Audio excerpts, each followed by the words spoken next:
Hey everybody. So in an effort to really iron out my own processes, which is one of my goals for the year, I'm going to talk through what I see while I'm putting and how I read greens. You can try it, glean from it if you like. Mostly this is for me, and just so I can kind of voice it, verbalize it, talk it out, and iron it out in my own brain. Here's a quick little video of me chatting about it. I might break it up into a couple different things. So we've got a pretty simple, like, left to right putt here. I'm making this like a 2, 3, 10, maybe 12 footer ish, somewhere in that range. One of the things I like to do with putting, and that has been one of my goals, is to at least look at it from two directions. If I can, I just kind of walk around it, and I'm not standing behind it and going, okay, this is right to left, and I'm not looking at it from over, down below, or, face on, and saying, oh, this is an uphill or downhill putt. I'm trying not to put specific thoughts like that into my head. I'm just looking at it and just letting my body and my eyes kind of take it in, so that way I can subconsciously react to that. I don't think that most of us need to do that. A lot of times when I'm playing with people and they're like, oh, it's uphill, well, then they go, that statement, that thought kind of ends up superseding what their subconscious would just naturally do. Like, I know looking at this, it's uphill, so I would just naturally give it a little bit more. But then if I tell myself it's uphill, typically then, like, I see a lot of people then hit those too far or too hard, or they say, oh, it's downhill, then they hit it too soft.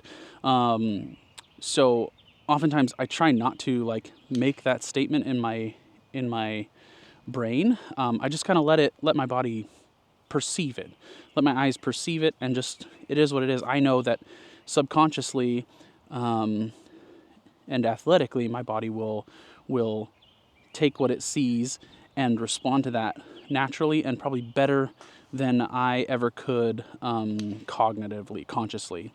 So, I've looked at this one here. I know it goes this way, and I feel it a little bit that way.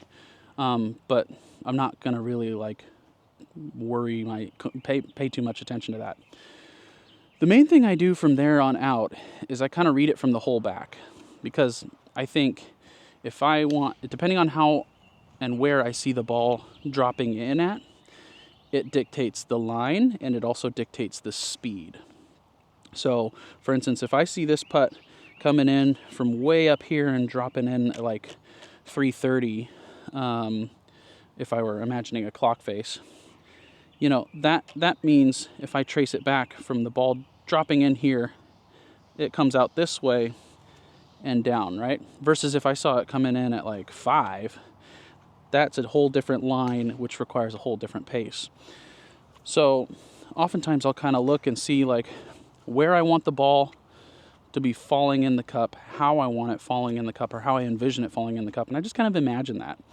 And obviously there's a spectrum, like, there's no one perfect line. Like, you could hit it higher and softer, or lower and firmer. So it kind of gives you this general area. Some people do better seeing a very specific one line. I do better with kind of seeing a general, like, target range, target zone. So I kind of just look and see, like, I like it seeing it falling in kind of from this direction. Boom. Okay. So then from there, as I'm standing behind the ball, I just follow that back. I just say, okay, I like it falling in from there. I kind of trace it back this way. I know that the ball generally has to pass through this region here to have a chance. And I just keep tracing it back. And then eventually I get to a point where I'm like, okay, there's a good intermediate target. And then I can aim at that. I know I need to start the ball there. So then that's what I will set up to. So I'll come up here and I'll approach it. I like to take a little practicing, mostly just for getting a feel for the pace, getting some of the jitters out. I do like to take my practice strokes looking at the hole, though, so that way my body is relating the feel of what it's going to take to hit the ball at this pace, that distance. And again, I'm watching for, like, envisioning how it's going to drop into the cup. So here I am looking at it. I'm seeing it falling in right about there, maybe 3:30, 4 o'clock, and I'm just kind of matching what that feels like. Cool. Then I aim at my intermediate target and get set up.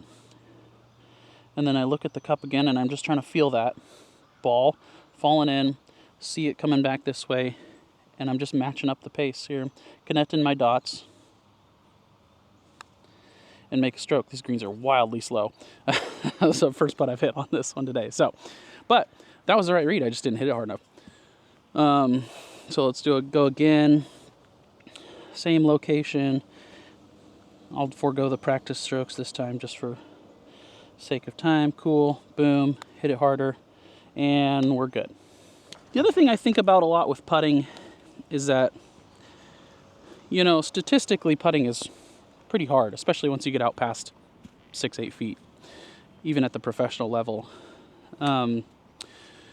So mostly you have to keep in mind like what you can actually control on the golf course. I can control probably, how hard I hit it and maybe the direction I hit it.